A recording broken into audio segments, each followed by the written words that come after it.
episode 7, the Too Casual MMA podcast. The podcast, I nearly muffed it again. The podcast for the casuals, from Two Casuals. Kenny, first time ever, it's fight day. Fight day podcast. I'm excited. It's a bit early here, but still excited. Just waking up. What time is it over there in Karratha, mate? It is a couple minutes to 8 o'clock, 8 a.m. When was the last time you were up before 8 o'clock? Oh, man, I'm up before 8 o'clock every day. Okay, mate. This is not on the weekends. Let me tell you something. This card is such a fan-friendly card, mate. That's why I'm so pumped for it. And I think of the fact that there's no emotional investment and I can just watch and just enjoy. I think that's why I'm amped. I'm like, I'm not stressed. I'm feeling good. It's just a good fun card. There's no Rob or Alex fighting. There's no one too serious that you're really close to fighting. Yeah, or a Colby Covington or a Ian Gary as well. Yeah, like them guys. It's just really nice. Mate, but this is just a bit light to start the podcast. I was asking this morning, my lovely partner, Brooke. Shout out, hello, Brooke. How are you?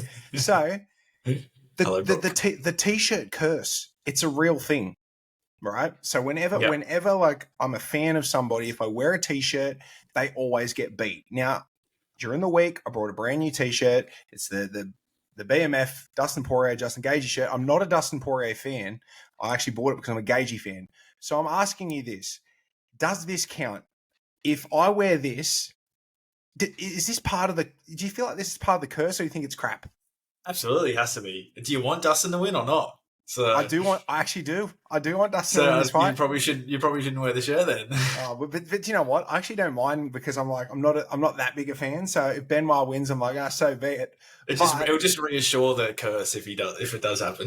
So you reckon the curse is still on even with this shirt? Yeah, mate, it is. I'm leaving the JDM shirt in the cupboard today. It's not coming out. But even though I bought this because I'm a Justin fan, because of the head kick knockout, and because at the point in time I was like, I can't stand the diamond. This still counts. There's only one way to find out, right? Wear it and see what happens. We'll see what happens, mate. But It's a cracking card.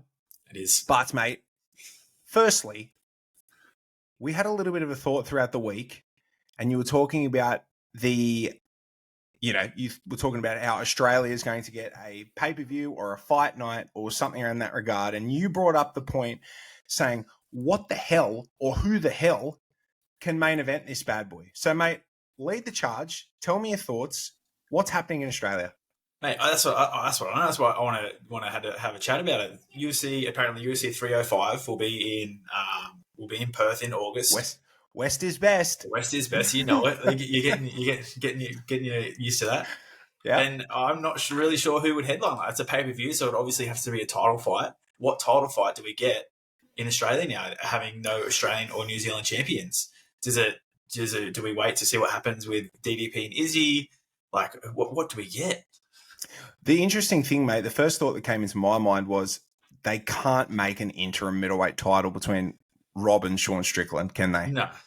I haven't thought of that, but now you said that, of course they can. They probably will. Like, they can do what they want. They have to put a title. Like, it has to be a title fight if it's a pay-per-view. And, like, does Ilya fight Max or Ortega down here? Like, who fights down here? Does Islam fight down here that's versus not an Australian, like, opponent? Like, who fights down here? That's good, mate. That's a good thought because, I think I'd be happy. It hurts to say it, but I'd be happy with a fight night and Rob and Sean Strickland as the headliner. Like, I'd be stoked. Yeah, so yeah. I'd be like, okay, like, then we get Rob and Sean for 5 rounds. Like, great, like that. Yeah. That's awesome, right? Yeah. And then you just obviously, you stack it with Aussies, you stack it with Tai Tuivasa, you stack it with JDM, you stack it with bloody Jake Matthews and Big Jack. Jack could be fighting in Perth as well, but mate, honestly, I think that Australia is that big of a market now that you could bring somebody that is international to headline this event. Yeah. And I don't think it'd be somebody like a massive magnitude, like an Islam Makhachev, or maybe even a Leon Edwards for that matter. But I actually like the idea of bringing Ilya to Australia now that you say that, because there's already that there's that history with Volk. There's that history now with Australia. And if you bring him out and fight somebody who is like as beloved like a Max Holloway, it could work. It could. Or do they throw Volk back in there for the rematch? It's probably a bit soon for him. Like he's saying he needs some time off, but August is still a fair while away. So it's interesting because it doesn't like maybe they do the light heavyweight title with the winner of 300 versus Ankalaev, or maybe Aspinall versus Gan. Like, what do they do? They have to bring somebody. Could they potentially book it? You ready for this? What is it? Pantoja versus Steve Ercik. I do have I don't think they give Steve that title fight yet. No, and I think I don't know if Pantoja can hold a pay-per-view by himself yet. I think that he might be doing that for 301 in Brazil. But that's in Brazil, so that kind of makes sense. I don't think Pantoja could headline a pay-per-view in Australia and it'd be successful. Well, let's just hope and pray that Jack brutally KOs Gilbert and calls out Leon and just says, in Australia in August, Perth, my town, let's go. Like that would just be... That could be it. He could do that, but I think Jack's got to muster up some courage and just get on the mic and just be like, my home, let's go. Come on. He'd have to brutally KO Gilbert though. Yeah, but that could happen. But if I had to put my money on it, I would say an interim title fight between Rob Whittaker and Sean Strickland will be the headliner for UFC 305 in Perth, Western Australia. West is best. I hadn't thought of that, but that might go to the top of the list as the possibilities. So I guess obviously it depends when and where and how DDP versus Izzy plays out. Yeah. I think as well, thinking about it, Rob's a huge star here in Australia. On the international scale, he is still very loved. And Sean is now, whether you like it or not, Sean is now a big name in Australia. So in the sense, you put the two of them together and you build around that card, it would almost feel like a pay-per-view. Yeah, true. Yeah, so just chuck a belt on one of them. So I think if I had to pick, I'd probably pick Rob and Sean interim middleweight title winner fights, either DDP or Izzy, probably early part of 2025. I love maybe interim heavyweight title or light heavyweight title fight. That'd be cool, bro. What about as soon as you said Aspinall versus Garn, mate, that would be incredible. My pants got a little bit tighter when you said that. My pants were like, woo, all right. But we'll move on, because just before UFC 298 last time, we did Love It or Hate It, which is things throughout the week that popped up, and there could be things that we really love about the fight, like fight week, what was on Embedded, what was on Countdown, or whatever. And there could be things that we really, really hate. So, mate, start us off. Love it or hate it. What do you got for me? I got Sean O'Malley, fight week. Fight week, Sean O'Malley. Love it or hate it. The outfit, the hair, the cringy trash talk that comes out. We've spoken about this before. We're a fan of Sean outside of fight week. He seems like a pretty real and an honest bloke. But when it comes fight week, we all sort of start cringing a bit and start pulling for his opponent. Yeah, love it or hate it. I'm going to say, look, I'm going to say hate it, because the reason why I say hate it is because I feel like, I hate bringing him up all the time, but if it's the truth, Conor set the standard for fight weeks and press conferences and, showboating and getting people excited for fights. But there was a part of Conor that was real in those moments as well. And I think whether you loved Conor or whether you hated him, there was a level of authenticity there with Conor, with what he was saying as well. I truly believe that Conor was just a heightened version of himself in those fight weeks. Yep. Whereas now, with somebody like Sean, I don't even think he's a heightened version of himself. I think he's just he's tapping into something that's not necessarily him. And I think because it doesn't come across authentic to me, which is probably why I'm not about fight week Sean. I completely agree, mate. I hate it as well. I think you hit the nail on the head. It's not authentic. You can tell that it's forced, and yeah, it just doesn't. I don't think it connects with the people. I think that's what it comes down to, mate. Because you know, you look at Chael Sonnen, right? So there could have been things that he said in the past that people agreed with or people disagreed with, but you got on board because I feel like that is partially a part of who he is, like who he really is, and it's the same with Connor. And I think people can sniff out when things don't feel as authentic, and I think that's probably why the crowd was getting behind Cheeto more than Sean. I don't think Sean is the superstar that everybody says he is, and that could be part of the reason why. Yeah, I think that plays in where they're fighting. I think there's a lot of like Hispanic in Miami, so they're getting behind Cheeto. But what's yours, mate? What's your first love it or hate it? So my first love it or hate it, mate, for the week. It's got to do with Sean and Cheeto again. It is, mate. That's fine. And it's just Cheeto's response to Sean just saying, "Suck my dick." I love it. It was so awkward, and it kind of feels like a skit you see on The Office or something. It was so awkward. It threw off Sean so much, and Cheeto loved it. I love it. I actually loved it too. I thought it was really good. Like something that is so simple of a line. Yeah. I think that goes with somebody like a Cheeto, where I think Cheeto is like authentically himself. I feel like he's one of those, like, you know, guys from the streets, from the hoods. For him to come out and say something like that is something that probably would be said in the hood a lot. Yeah. So it comes off authentic. Him just saying, okay, well, you know, suck it, Sean. Like, I just love how it threw Sean off so much.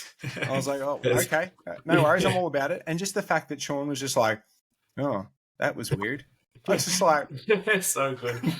It's so good. So I was all about it, and I like Cheeto, and leading up to this, I've liked him, but I've become more of a fan of him this week, and I think it's probably because, you know, he's in a main event slot for the first time on pay-per-view, and obviously more of the attention's on him. But I think I'm starting to come around with people who are just themselves a lot more now. I think Sean and Cheeto are actually very similar. Obviously, maybe Sean outside of fight week, like they've got that similar vibe to them. They'd probably be good mates if they weren't fighting each other all the time. You know the ones. Hey, you know the ones where you're like, if you guys weren't fighting this week, man, you guys would have a good time. I thought that this week with Kevin Holland and Michael Venom Page. Yeah, I thought, like, away from the fight, I think they'd be great mates. Probably, yeah. Like, I really do, because I even though Kev's a weird bloke, I think Kev would be a good enough bloke to, like, just to hang with. Yeah, and I think MVP comes across like a great bloke as well. Yeah, he seems pretty authentic. So I think they'd be mates too. But yeah, I loved what Cheeto said, mate. It was just so pure. I'm just like, yeah, I'm all about it. And Sean's response was so pure too. I loved the interaction. It was sick. It was awesome. My next one, mate, is Dustin talking about this maybe being his last fight, or he's only got a few fights left. Love it or hate it? You know it, mate. You know what's coming. Hate it. Yeah. Hate it, mate. Like, you know, we've been talking about it for a little while, like with Dustin's age and whatnot, and saying, you know, he's 35 and he's like, whilst he is still an elite, he's obviously going to be past his best. Because you know, father time catches up to us all, and that includes myself, because like I go for a walk these days, and for a week I'm sore. So father time's catching up, that's for sure, mate. So I hate it because, in a sense, it's almost like he's coming up with an excuse. Yeah, I agree. In case he loses, because someone like a Dustin Poirier, he's always been one of those people that is like, you know, he's your blood and guts fighter, where it's just all about the fight. There's no, like, I'm thinking about this, I'm thinking about the hot sauce, I'm thinking about whatever. I'm thinking about caving your head in. Yep. And for him to say that, it's kind of like he's changing up his tune a little bit leading up to this one. I think he's a little bit cautious about this upcoming fight, and if he were to lose, what happens next? Yeah, I agree. I hate it as well. Like, it's a foot out the door type. Like, he's saying he doesn't need to fight for the money or anything like that. It's just to test himself. He's 35 years old. Why does he need to test himself? He's already proven himself time and time again. He's he's a legend. He's a Hall of Famer. Like, what's there to test? What's there to prove? And like you said, he can with a loss, he can use that as an excuse. Well, not necessarily excuse, like, because it probably will be why he loses, right? Because he's not as good as he used to be. So yeah, I don't like it. I don't like it either. Like, it's either you fight to fight or retire. Like, don't do it half-assed. Don't have one foot out the door already. Yeah, and don't say like you have all these other business ventures. Oh yeah, I've got all these other business ventures, and I'm set up for life. Like, you should be doing this. And he has said it during the week. He said that I'm fighting this fight for me, which I love that. I was like, that's good. You don't have to worry about any of that other shit. But when he's talking like that half foot out the door stuff, I'm just like, mate, you got to hone this in because you've got an absolute monster across from you. Yeah, absolutely. That man is a scary dude. So I just think to myself, I don't like the fact that he's second guessing himself. So I hate it, mate. Same. What's your next one, mate? Love it or hate it? Are you ready, mate? I think so. I'm just going to say, fight week, Jack Della Maddalena. I love it, mate. I think that's good. We've seen him come out of his skin a bit more. I don't like everyone else is allowed to talk shit and try and prove themselves. So we're seeing it a bit more from Jack now, which is fine. I love it. I love he's dressing up a bit. He's talking a little bit of smack. Just not too much. Just at the press conference is getting some bars in there. I love it, mate, because it's what makes people a star. I'll tell you what, I gave him credit throughout the week for his fit at the press conference. That was absolutely red hot. So whoever JDM's, what is it, the stylist is, hit up the Too Casual MMA podcast. I'd love to hire you for that because that was outstanding. Mate, but fight week JDM, I'm going to say hate it. I know. I know, mate. I just think, like, I was telling you about, like, we were just talking about how, people need to be authentically themselves. And that is true. Like, you do need to be authentically yourselves in a sense. But when you probably are, I would say probably a naturally quiet, more reserved person, I think you have to probably like go away from that just a little bit, just a touch. It just sometimes feels like he just gives us nothing for fight week for me. I just think like you could probably open up a little more, just show a little bit more character, just a little bit. But having said that, he might not have the ability to do so because certain people love that type of shit. And certain people don't, and he'll probably have the thought of, you know what, well, I'm just going to let my fist do the talking. Yeah, I agree. But we have to remember he's still only 27 years old, and he's still only pretty new to the UFC. He's only been there not even 2 years, maybe. So he's still developing. He's still like, I'm sure he'll come out of his skin a bit more. The more press conferences he does, the more media he does, we'll see more of Jack's personality for sure, I reckon. Another thing is this: if he's not willing to open up, I don't think the media are going to ask questions similar to what they do of Rob Whittaker, because like Rob isn't that person where he's at the press conference and he's wearing glittery things and he's doing Conor McGregor's these ones. Yeah. Like, he's not that person, but because Rob has opened up to the media and allowed us to see that side of him, the questions that get thrown at Rob are a little bit more lighthearted at times as well. Like, the media is probably a little bit more lighthearted with Rob, and then Rob sort of bounces back. I'm just saying, like, if Jack doesn't open up a little bit, well, then the questions are just going to be very just fight based, and that's it, and that's all we're going to get from there on. But having said that, you were talking about the age; he's got a little bit of time and that. But I just think maybe just open up just a touch, like let the media, let the fans see more of you, not just the fight, you, because people buy into the person. That's how you really get around someone. Yeah, true. But people can relate to that as well. It's like some people like that quiet side. So I guess there's still plenty of people that can relate to that side of things. Having said that, mate, at the end of the day, the biggest thing is if he lets his fist do the talking today, well, then that's all that matters. I'm sure he will. We'll see. Yeah. Well, last one, mate. It's not 299 related, but it did happen this week. Francis getting KO'd for reportedly $20 million. Yeah. Love it or hate it. Love it for Francis that he got paid, or hate that he got knocked out. Mine's a little bit. My answer's a little bit outside the box, mate. Ooh, here we go. So I'm just going to say that for the UFC in general and for combat sports, I love it. You love it. Yeah, I do, but because I don't believe that. I'm sick of this crossover stuff. Yeah, I'm sick of UFC fighters going over to boxing, and I'm sick of the talks of Tyson Fury coming into the cage and Jake Paul coming into the cage, because if Tyson Fury and Jake Paul, you know, they got big mouths and they're Jake Paul's talking up like he's a champion boxer, for God's sake, but like. If he was in, and I'm going to say our world, because the UFC is our world. This is what we're fans of. If both of them, the Gypsy King and the Problem Child, if they came over to the UFC, they would absolutely get pulverized in the octagon. I don't care who they're against. Yeah, absolutely. There's, I think it's not even competitive at all for those guys if it comes. That's why you don't see it. I think we seen James Toney do it back in the day, and we seen how that went. So.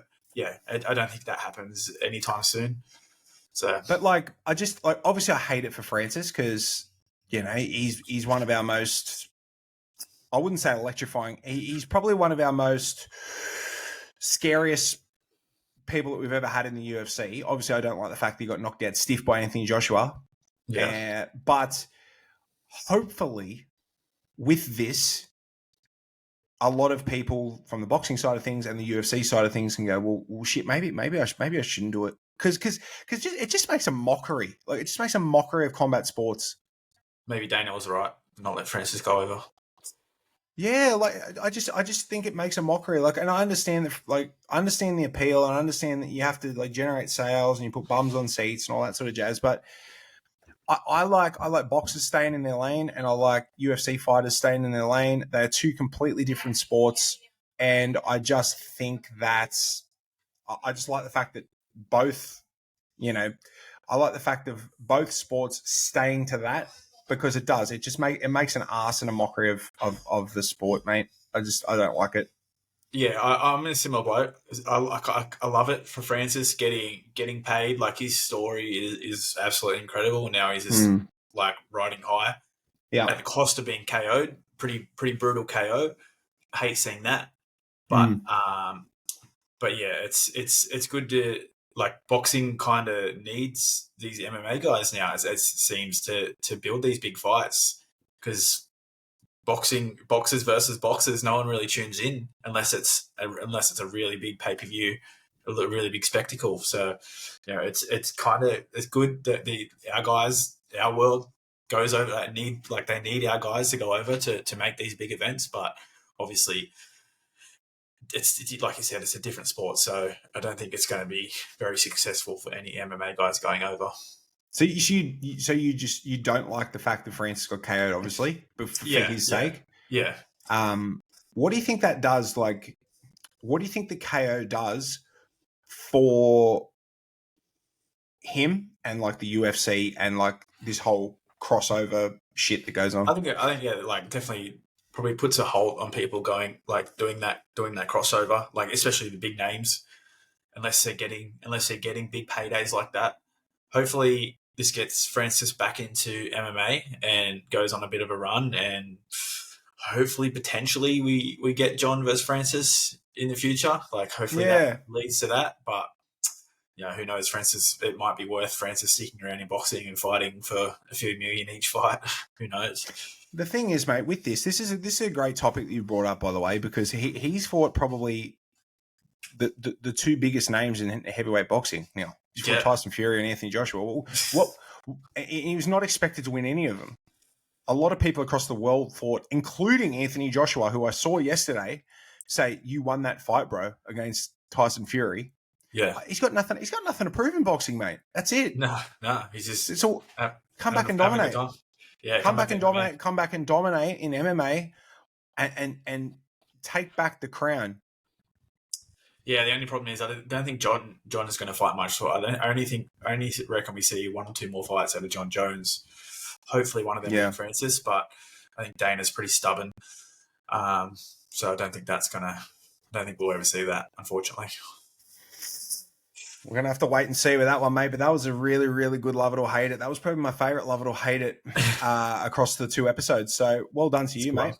Thanks, and mate. Lastly with you, mate, for you, I've got a Love It or Hate It, and it's a little bit different. It is fighter welfare.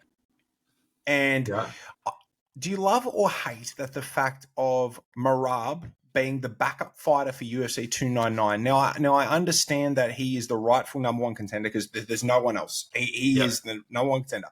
But to be that low in weight in back-to-back pay-per-views, do you think that the backup fighter, if there was anybody, they could have asked Corey Sandhagen to do it?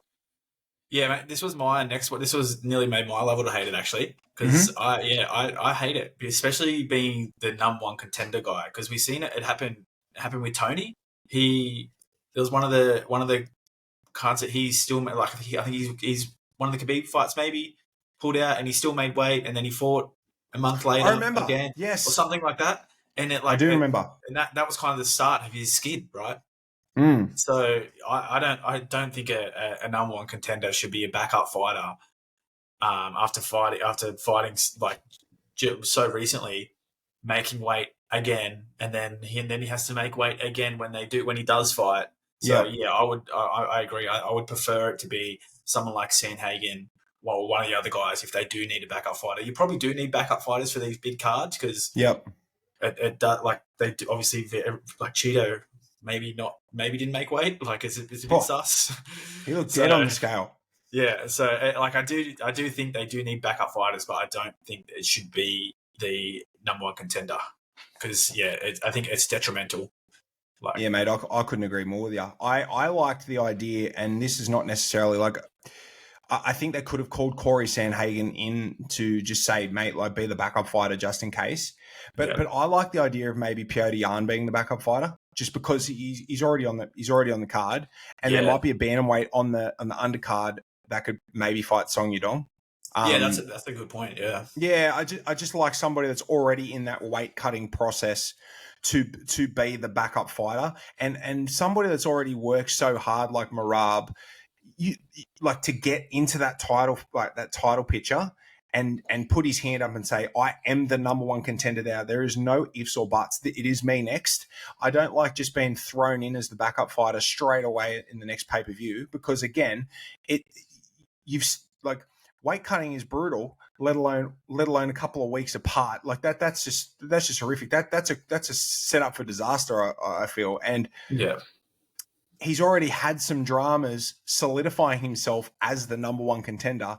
You don't want to throw yourself and be like, I'll cut weight again. It's all good. I love the confidence, but you just have to be smarter about it, I think. And I think Dana needs to be better too. Yeah, I like how you brought up the Petr Yan. They probably should do that more often with these guys. Have a ranked guy in the top 10 fighting on the same card and be backup as well. That's probably a better idea than having a backup guy that's not even fighting on the card. I think it kind of makes more sense. Because the number one thing, mate, is fighter welfare. Yeah, and I think that's something that the UFC it sucks at. Yeah, it sucks at fighter welfare. I don't know if Dana takes full care of his fighters. I think I know they're warriors. I know they're a different breed and whatnot, but backing up like back to back, like cutting that 135, like, and you can see how muscular Merab is. It'd be a shit wake up for him. Yeah, and hopefully they're paying him well because it's obviously for the most part it won't pay off. Right, because he's already the number one contender. The likelihood that he has to step in is low.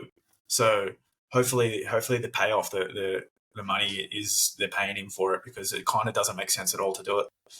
Yeah, and I want to see a fully healthy Merab challenge either Sean or Cheeto for the title because I think Australia maybe. Wouldn't that be fucking epic? My God, I would love to see where's Merab from again? The Georgians. Yeah. I'd love to see all the Georgians with the Afro. Honestly, I'd buy one at the merch stand. Go Merab, yeah. I'd be into it, you couldn't just grow your hair out like that? Good one, mate. Moving right along.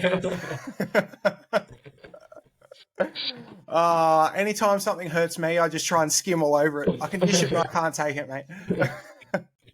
But, mate, we've got a big card today. It's huge. UFC 299, Miami, Florida. Off. I think the early prelims have kicked off. I'm pumped, mate. I love the fight. Like as we've said, like I love the fight days where there's no emotional investment. Obviously, I love the emotional investment because it gets me really hyped.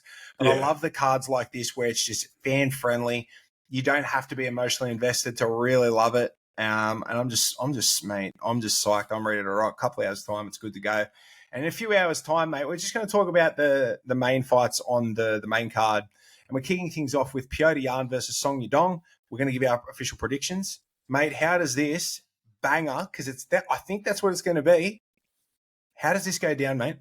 I think I'm going for the upset on this one. I think Yan, he kind of seems a bit tired of the UFC. Doesn't seem to be committed as much. He doesn't like the Sugar's champ and stuff. So I don't think we see a committed Yan. And Song Yadong has looked very good his last few fights. He looks like in very good shape. I think we get a Song Yadong victory by a decision, maybe unanimous decision. So you're locking in Song Yadong as your official prediction. Yeah. I think Yan is a bit checked out, and maybe he doesn't want to be in the UFC anymore. He might have some better options out there. But so yeah, I think he's kind of checked out, and we get a Song Yadong victory. So you think the focus for Jan's just not there anymore? Yeah. Do you think one last question? Do you think he knows that it's going to be hard to get back to the title? Yeah, absolutely. Yeah, because it's pretty obvious. Like he has to go through a bunch of killers to even get close to that. Like you got Marab and Sandhagen and all that there. So yeah, I think he knows it'd be quite difficult. With Song, mate, like I think Song loves a firefight. Yeah. His record's pretty good. 21 wins, 7 losses. It's not too bad at all. He's fought some quality guys. He's fought Marlon Moraes, who he got a win against, and he had a loss to Corey Sandhagen as well. Mate, my official prediction is I think Petr Yan is going to bounce back and get a win here. I also think that I think Song's tough enough to battle it out for 3 rounds. I'm going to go a Petr Yan decision win. I'm going to go maybe 29-28. I think maybe Song will get around. But I think because of the firefight, I back Jan's boxing. I still think he's one of the best boxers in the UFC. And you make a good point about like him checking out. I feel like he, in a sense, now I've always said in these podcasts, you're not going to come to us for a full breakdown, detailed analysis when you got those other bozos over there like who like are really breaking it down or whatever. But I just think that if he's focused Petr Yan, I think he wins the fight. I think in the striking battle, there's not too many better than Petr Yan in the UFC. But the crazy thing is in the bantamweight division, we've got him, we've got Corey Sandhagen, we've got Sean O'Malley. All 3 of them could make a case being the best striker in the UFC. Yeah, I agree. I think obviously Yan boxer, but like in regards to kickboxing, like obviously O'Malley and Sandhagen have got it all. But like in regards to boxing, hands, Yan could make a case. And I think this fight's going to be a firefight, and I'm going to back Yan in a firefight. So I'm going to go Yan by decision, but I think it's going to be a war for 3 rounds. I agree, mate. I agree. On to the next. What have you got for Gilbert and JDM? Oh, mate. Mate. I've been saying to anybody that wants to hear it all week, if you have a newborn baby, if you have sleeping problems, if you have any of that, do yourself a favor and watch this fight, because this fight is going to be a fucking snooze fest. Do you want to know why? You want to know why it's going to be a snooze fest? Because I think Gilbert's going to lay and prey on him for 3 rounds. I think it's going to be just. I've seen enough out of Jack to. Oh, what was that guy's name that he lost a split decision to? They won a split decision against. Do you remember his name? No, that bald bloke. Yeah, I know who you're talking about. Oh, yeah, that guy. It wasn't a great performance from Jack, and I thought like when he had the wrestling threat, the threat of the takedown. I don't think he handled that too well. Obviously, he's going to improve from there. But Gilbert is a different breed here. Like his wrestling and his jiu-jitsu is on another level. I think if he utilizes this, and here's another thing that I'm a little bit worried about on Gilbert's case, on Gilbert's end, is Gilbert loves a firefight as well. Yeah, and you don't want to get into a firefight with Jack, because in a firefight, I think Jack's going to pick him apart. But if Gilbert's smart about this, and I think he is going to be smart about it, I think it's a lay and pray job. And I'm going to say Gilbert wins a 30-27 unanimous decision. Not even around to Jack. No, I think if Gilbert's smart enough, I think it's a lay and pray job, unfortunately. But I'm hoping it's a firefight. But yeah, I think Gilbert's going to take it to the ground for 3 rounds here and just get a victory back. Completely disagree. I don't think we've ever seen Gilbert lay and pray. Like you said, hit me. Gilbert loves a firefight. I think if Jack can keep him at striking range, which I think he can, because I think Gilbert will get sucked into that. Yep. I think Jack will piece him apart. Will outscore him in the striking. I think Jack wins by a decision. Do you think Jack needs a electrifying win, or do you think just a win will do? I mean, I think obviously a win will still do, but I do think he needs to kind of show his worth, because his last 2 performances haven't, like, they've been wins, but they're probably raised more questions than like hype.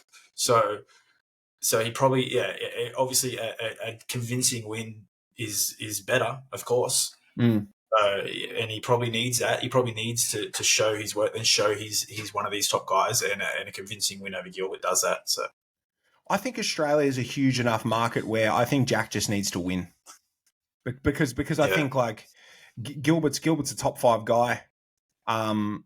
He is very highly respected around the UFC by fighters and fans.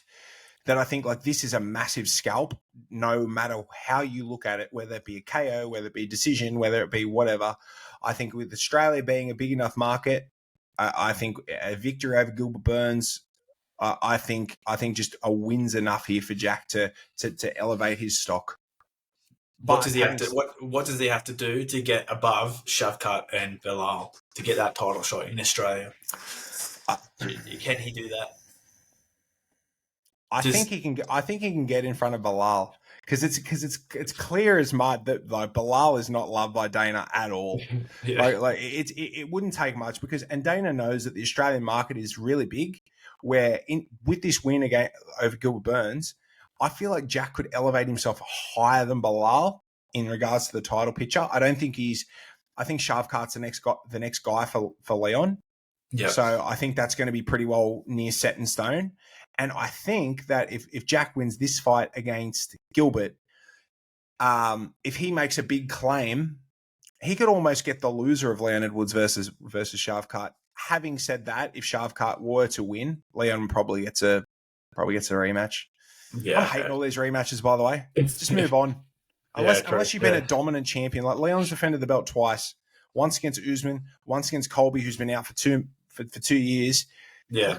Like, I think people like Volk and Izzy deserve rematches because of how dominant they were for so long. But I think Jack could really put himself in the title picture just with a win. This is a humongous fight. As we spoke about last week, this is a huge fight for both Jack and Gilbert. Gilbert needs to prove that, I'm still here.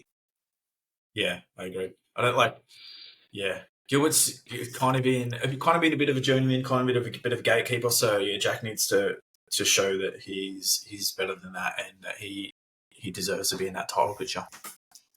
Either way, mate, it's a huge fight for both of them. But we're going to move along. This is probably I don't know if it's a people's main event actually, because of the co-main event, but it's a very, very exciting fight between the Trailblazer, Kevin Holland, and Michael Venom Page. Michael Venom Page coming to the UFC, his first fight in the UFC with a record of 21 wins and 2 losses. But my question to you, mate, is with his record of 21-2, fighting in Bellator, does that record matter now that he's in the UFC?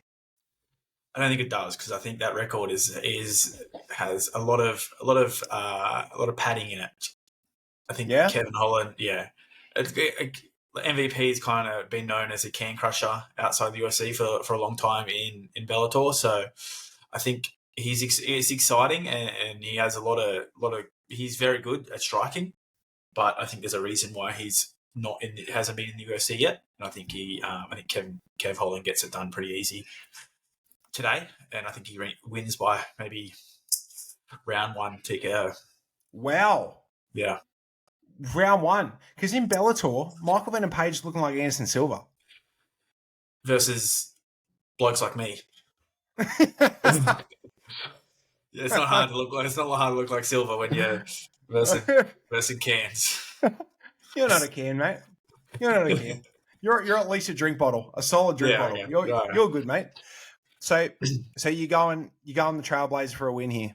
Yeah, I think Kev wins pretty easily. I think he'll show that there is a different level, and he gets it done early. What are your thoughts, mate?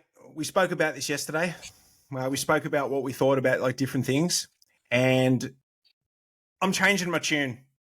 Oh, yeah, I'm changing my tune, mate. I think you love to change your tune. Yeah, I do. I'm going to go. My official prediction is I've thought about it a bit, and I think I'm going to go with Kev Holland for a win here. I think I'm looking at Michael Venom Page's record right now as we speak. So on this here, all his last wins, Douglas Lima is the only person that I pretty well know. The rest are like Gotti Yamachuchi, Derek Anderson, Ross Houston, Giovanni Malala, like people that are just, like, they are just respectfully, they're just run of the mill, just random. It's pretty telling. It's pretty telling when, like, what is it? Maybe half your record, your opponents don't even have Wikipedia pages. Like, yeah, good call, man. Good call. Yeah. That is very true, mate. Like I've done a bit of I'm doing a bit of I've been looking up last night as well, just looking at his record. And I'm just like, you know what? Like I think I was too focused on the highlight reels and looking on YouTube and looking at these crazy like flying knees and stuff. And then I'm like, but who's he beat? And then you look. So you look at Kev Holland's record here. So we're going back a bit. So we're going to UFC 256. He beat Jacare. That was horrific when they were on the floor, and he hit that. Unbelievable win. Unbelievable. And he lost 2 in a row. Derek Brunson, Marvin Vittori, not too shabby there. Yeah, quality opponents. So he's fought quality people. Then he obviously got ragdolled to Harms Up, but then from the 4 fights then on, he lost to Stephen Thompson, who, again, in that first round and a half before Kev broke his hand, he was in that fight with one of the best strikers in the UFC. Yeah. He was right in it. Then he beat Santiago Ponzinibbio and Michael Chiesa. Nothing like, they are tough fights, and he finished them. And then he lost a split decision to JDM. Now, right then and there is why I'm going to tip Kev Holland, because the quality of opponent that he's lost to, because he's got that exposure there, but the quality of opponent that he's beat as well. I think that the Stephen Thompson loss is more telling right here, and the split decision loss to Jack, because they are very, very, very good strikers, and I believe they could probably look the same as Michael Venom Page as he did in Bellator. Yeah. And for that reason, I'm going to go a round 2 TKO win for the Trailblazer. Very similar, mate. Very similar. I think we're on the same page there. So, having said that, we'll see what happens. It's going to be an interesting one, but yeah, I just don't know if the Bellator competition weighs up to the UFC, mate. Yeah, I don't think it does at all. I think there's a reason why the UFC is the best, and we'll figure that out. Moving on to the next one, mate. Like you said, the people's main event. This is it, mate. This really is the people's main event, because Dustin Poirier versus Benoit Saint-Denis. Mate, it is going to be. This is what people get excited about. This is what makes the pants tighter. Fights like this, the potential bloodbath that it could be. It could end early. You don't know, but the excitement, mate. For somebody that's not like, I'm not a Dustin Poirier fanboy or a Benoit Saint-Denis fan. Like, oh my God, he's the next big thing or whatever. I'm just sitting back as a fan, just licking my lips. Please be a slobber knocker. This is it. This could be it. the slobberknocker Could of be it. slobberknockers. Mate, what are you feeling here? Because throughout the week, it's all about it's got that old guard versus new guard feel. You know, a lot of people are questioning Dustin after the head kick loss to Justin. There's like, I'm of the notion of you can't just erase all of what Dustin's done off the basis of one head kick. Can you do that? I don't think you can. I don't think you can, but I don't think we see a slobber knocker. I think Dustin's last loss was a head kick knockout. Benoit's last fight was a head kick win, knockout. Yeah, okay. So I reckon that he'll try to go to that. Like it's obviously there's something there. Like he's got the ability to do it, and Dustin's been exposed from that before. So I think we might potentially see another head kick KO for Benoit to Dustin. So you're going to go Benoit head kick KO? Correct. Oh, let's go round 2. That is very precise, mate. That is a very bold call to actually call the shot. What it is as well. Yeah. Kenny's bold prediction. Wow. Mate, imagine if it happens. Mate, the credibility that you would get, probably still none, but sure. That's great. But mate, that I want to point out something to you. Yep. The size. My goodness, Benoit looked humongous next to Dustin. He looked massive, and Dustin's a big lightweight. Benoit looked like he was cutting weight, and he was a welterweight still. He looked huge. I don't think it was Dustin has had problems weight cutting like in the past. I think he was first on the scale for this, but he's still at his sunnies on. I don't know if he's trying to hide something. Maybe his eyes are really sucked in or something. Maybe it was a bad weight cut. And we know what happens with bad weight cuts. They tend to end in knockouts or TKOs. Mate, what have you got? I'm like, there's a lot here that's going on inside my head. It's going like heaps, right? I don't. There's parts of Dustin leading up to fight week that I haven't liked. This fight week or fight weeks? Yeah, this fight week. Yeah, he's throwing it back. He's throwing back the old school Dustin with the buzz cut. Yeah. Right, and I feel like there's things that he's saying and there are things that he's doing where it makes me think that we spoke about it. He is really wanting to prove himself. Yeah, like so he's throwing it back to old school Dusty. He's like facing off like this. It's like he really wants to prove that like he's still got it. And I don't know if Dustin's that guy like that needs to focus on that shit. I feel like Dustin's always been that bloke that is like a little bit like, you know, he's got a bit of a chip on his shoulder to the other person, not to himself, not like I have to prove something to myself. So I don't really like that necessarily. But my official prediction, I'm going to stick with the Diamond, mate. I think he gets it done. I'm going to go a late TKO finish. I'm going to go. Yesterday I told you I said round 3. I'm going to go round 4. I'm going to go late. It is a 5-rounder, isn't it? Yeah, 5-round. I'm going to go a late stoppage. I think the Diamond might clip him, and he just gets him into the cage and starts a barrage of shots. But I just think people forget, mate. Like, I know that head kick loss was brutal to the highlight. That was horrendous. And history shows that when you get knocked out as brutally as that, you know, you can go on a little bit of a skid. Look at Volk. The chin's just not the same. And against somebody like Benoit, you know, that chin's going to get tested here for sure. But I think the Diamond is still the elite, mate. I still think he's still the elite of elite. The person he lost to is also an elite of elite. I think there's enough experience. I think there's enough dog there, where I think Dustin's got the tools still to get it done, mate. So I'm going to go a late round 4 TKO win for the Diamond. Mate, that was a great analysis. I went from backing Benoit to backing Dustin to then backing Benoit again. All in that analysis. That was very good. We'll see what happens, mate. I loved it. We'll see what happens. I got a question. How many times do we see Dustin fix his shorts? Or pull up his shorts. Good one, mate. That's good. He's got the buzz cut, so he can't do the hair one. He can't do these ones. So how many times does he fix his shorts? So don't worry, mate. He'll be nervous in this fight. There'll be plenty of nervous twitches. I'm going to say Ooh, so the fight's going 4 rounds, in my opinion. So I'm going to say 5 times 20. Yeah, I was about to say about 5 times around, I reckon.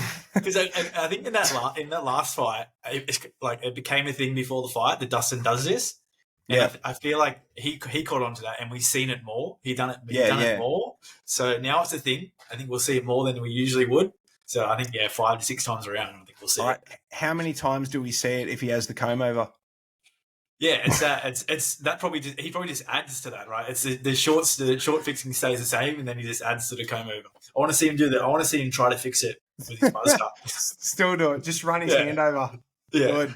But no, he'll do it 20 times. So keep a lookout, gang. If you're into some drinking games, have a quick shot every time Dustin fixes his shorts today. I guarantee you'll be blind. Yeah, guarantee. If you're not blind already by then. But anyway, carry on. But mate, we've still got one more. After all that, we've still got one more. The main event. Mate, it is a big fight. I know that, like, we've spoke about Sean. I don't think he is the star that he says he is, but that doesn't mean he's not a star. Sean O'Malley versus Marlon Cheeto Vera 2, the rematch.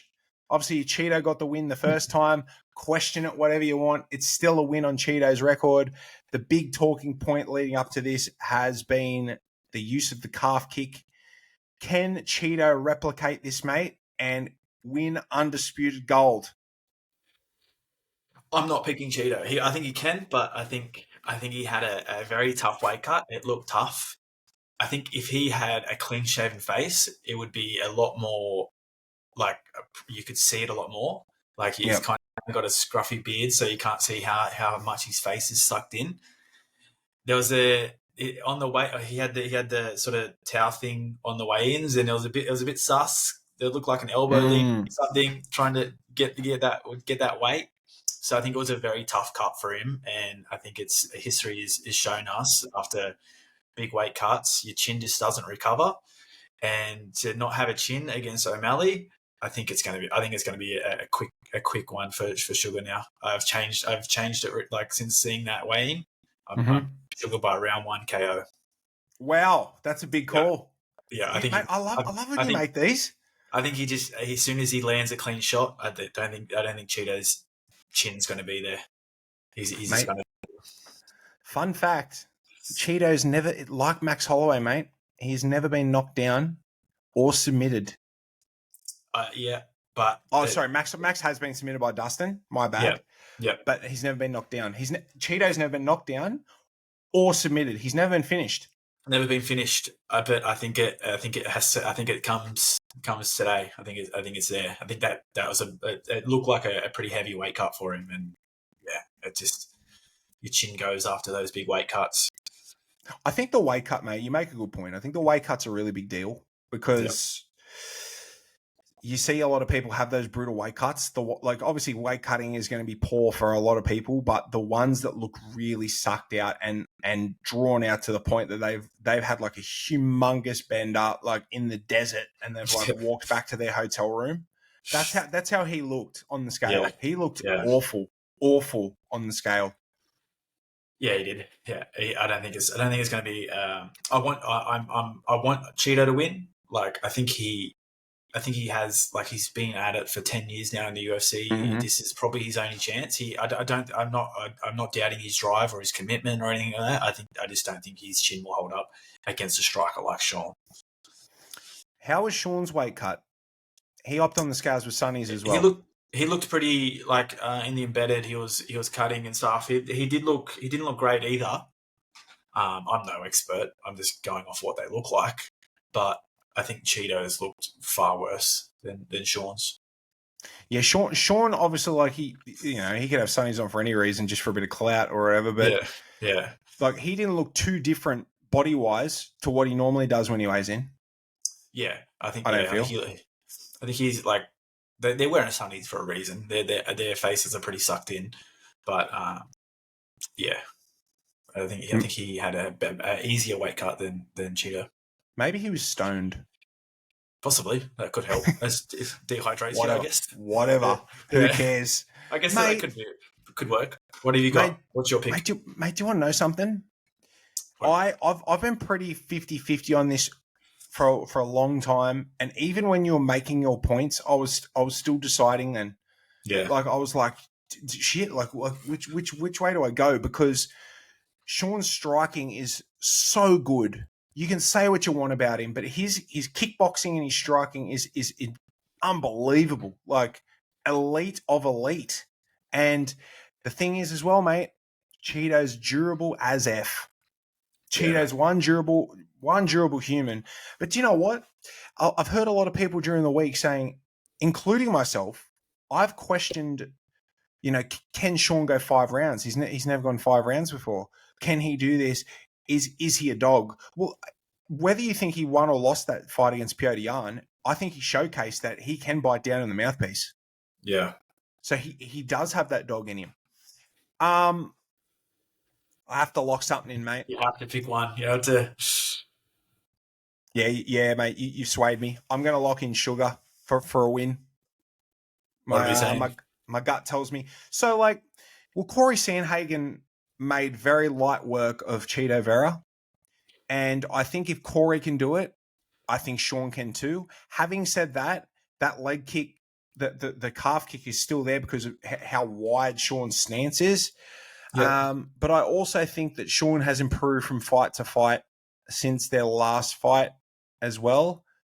And, mate, I just think in the end, I think it's going to be a very, very, very big masterclass from Sean O'Malley. I'm going to go early 3rd round TKO win. I think Cheeto gets stopped finally. Finally get stopped. We're on the same page. Finally get stopped, mate. Outside of the weight cut, I would favour Cheeto. I think obviously there was a Sandhagen loss, which is a pretty big loss, but he looked good. He looked good against Dominic Cruz. He looked good against Frankie Edgar. He's been known for a bit of a slow starter, but he's still a very dangerous guy. But I think that weight cut is going to cost him. I'm going to do something controversial, mate. You're going to change it. I'm changing my pick. I'm going to go with Cheeto. Make up your mind, mate. My gut, man, everything in my loins, right? Everything about me right now. When you were saying that, I was like, I feel like I'm just saying Sean because of the weight cut and because of this. Do you know what? I'm backing the durability. Backing him. Finals. Yeah. You're still deciding. I'm so 50-50 on it. It's not funny. Okay. But how the hell has this happened? I've gone from Sugar round 3 TKO. I'm locking this in. Cheeto Vera round 5 TKO. Cannot change now. That's it. I'm locking in. Cheeto new champ. We're on a completely different spectrums now. I'm on round 1 KO for Sean. You're on round 5 KO for Cheeto. I think the durability is going to play, and he hasn't been knocked out before, and he would have had some shit weigh-ins in the past.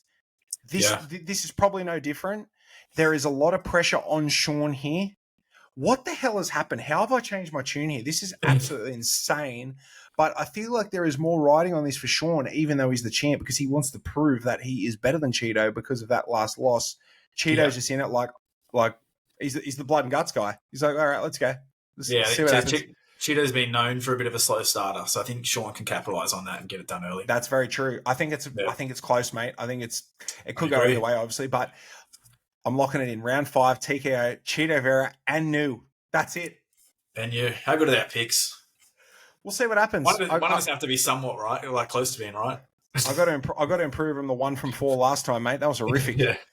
I got to have some sort of credibility back. Tell me this: if Sean wins, can I claim it if he's won in round 3? Like, it's my first pick. Thank you. If he wins a decision, you can still claim it.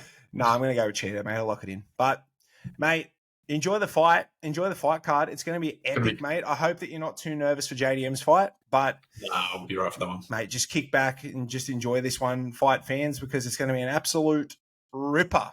That's what we'll be doing. Just enjoying it. No pressure. No shaking. No big pressure fights. So it's just a fun fight, mate. In the words of John Anik, episode 7. That's another one in the books. Another one in the books. You love that. Thanks, John. Appreciate it. But thank you everybody for listening. Kenny, mate, as always, pleasure as always. Mate, and just sit back and enjoy the fights today, mate. Will do, mate. Thank you. Enjoy, everyone. All right, guys. Until next week. We'll see you then. See ya. See you guys.